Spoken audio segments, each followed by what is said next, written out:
Hello students, आज हम physics का यूनिट 6 शुरू कर रहे हैं जिसका नाम है इलेक्ट्रोमैग्नेटिक इंडक्शन। ये बहुत ही इम्पॉर्टेंट टॉपिक है और चिंता मत कीजिए, हम इसे इतने सिंपल तरीके से समझेंगे कि एग्जाम में कोई भी कंफ्यूजन नहीं रहेगा। तो इस चैप्टर की शुरुआत ही एक बहुत बड़े सवाल से होती है। देखो, हम सब ने पिछले चैप्टर्स में पढ़ा है कि इलेक्ट्रिक करंट से मैग्नेटिक फील्ड बनती है, पर क्या इसका उल्टा, इसका रिवर्स भी पॉसिबल है? मतलब क्या एक मूविंग मैग्नेट से इलेक्ट्रिक करंट बनाया जा सकता है? यही वो सवाल था जिसने फैराडे और हेनरी जैसे महान साइंटिस्ट को कई सालों तक परेशान किया था। इससे पहले कि हम इसकी भारी भरकम डेफिनेशंस और फॉर्मूलाज पर जाएं, चलो पहले इसके पीछे का जो कोर आइडिया है ना, उसे पकड़ते हैं एकदम सिंपल भाषा में। देखो, सबसे मेन बात बस इतनी सी है। अगर कोई तार का लूप है और उसके आसपास का मैग्नेटिक एनवायरनमेंट मतलब चुंबकीय माहौल अगर वो चेंज होता है तो बस उस लूप में एक वोल्टेज पैदा हो जाता है। इसी वोल्टेज को हम ईएमएफ यानी इलेक्ट्रोमोटिव फोर्स कहते हैं। ये ईएमएफ ही है जो चार्जेस को धक्का देता है। यही इलेक्ट्रोमैग्नेटिक इंडक्शन का पूरा सार। इसको और आसानी से इमेजिन करने के लिए ऐसा सोचो कि मैग्नेटिक फील्ड जो है वो कुछ नहीं बल्कि इनविजिबल रस्सियों की तरह है जो उस तार के लूप के आर पार जा रही हैं। अब अगर हम इन रस्सियों की संख्या को किसी भी तरह बदल दें, कम कर दें या ज्यादा कर दें, तो ये रस्सियां लूप के अंदर बैठे चार्जेस को एक धक्का देती हैं। और चार्जेस का ये चलना, ये बहना, इसी को तो हम इलेक्ट्रिक करंट कहते हैं। ठीक है, तो अब जब ये बेसिक आइडिया समझ आ गया है तो चलो देखते हैं कि इसे फॉर्मल लैंग्वेज में मतलब एग्जाम्स में लिखने के लिए कैसे डिफाइन करते हैं। तो अब सवाल आता है कि इस आसान से आइडिया को किताबी भाषा में एग्जाम की लैंग्वेज में कैसे लिखें। तो चलिए टेक्स्ट बुक की डेफिनेशन देखते हैं।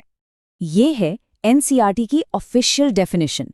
इलेक्ट्रोमैग्नेटिक इंडक्शन वो फिनोमेना है जिसमें वेरिंग मैग्नेटिक फील्ड्स यानी बदलते हुए चुंबकीय क्षेत्रों से इलेक्ट्रिक करंट जनरेट होता है।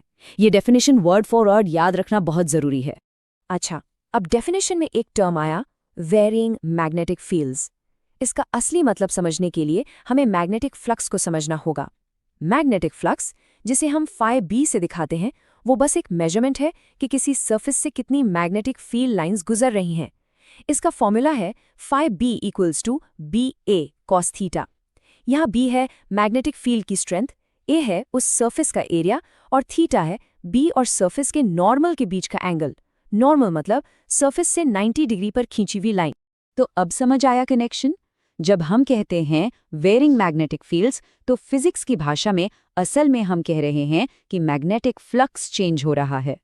और अगर अपनी रस्सियों वाली एनालॉजी पर वापस जाएं तो इसका मतलब है कि लूप से गुजरने वाली रस्सियों की संख्या बदल रही है। चलो, अब इस पूरी प्रोसेस को स्टेप बाय स्टेप तोड़कर समझते हैं ताकि कोई भी कंफ्यूजन बाकी न रहे। देखो, बस ये 3 सिंपल स्टेप्स हैं। स्टेप 1, किसी भी कंडक्टिंग लूप से जुड़ा एक मैग्नेटिक फ्लक्स होता है। स्टेप 2, जब भी बी, ए या थीटा, इन तीनों में से कोई भी एक चीज बदलती है तो फ्लक्स की वैल्यू बदल जाती है।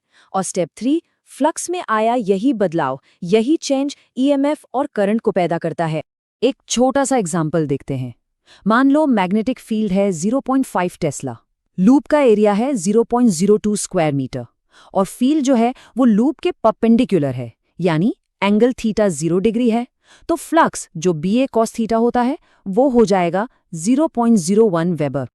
लेकिन यहाँ एक बहुत इंपॉर्टेंट बात है, ये जो वैल्यू आई है 0.01 वेबर, ये अपने आप में करंट नहीं बना सकती।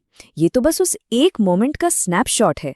असली जादू तो तब होता है, मतलब करंट तो तब बनता है जब ये वैल्यू टाइम के साथ चेंज हो। 0.01 से 0.02 हो जाए या घटकर 0 हो जाए, कुछ भी, बस याद रखना, the change is the key.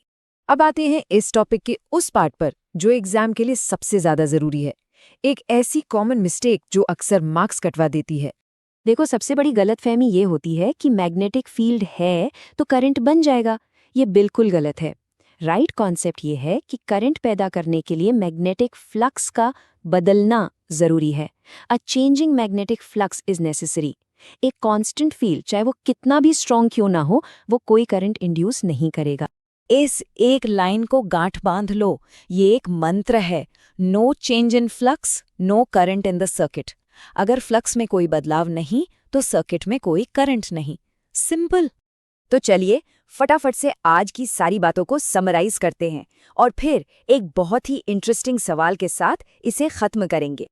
तो आज के 4 की टेकअवेज है।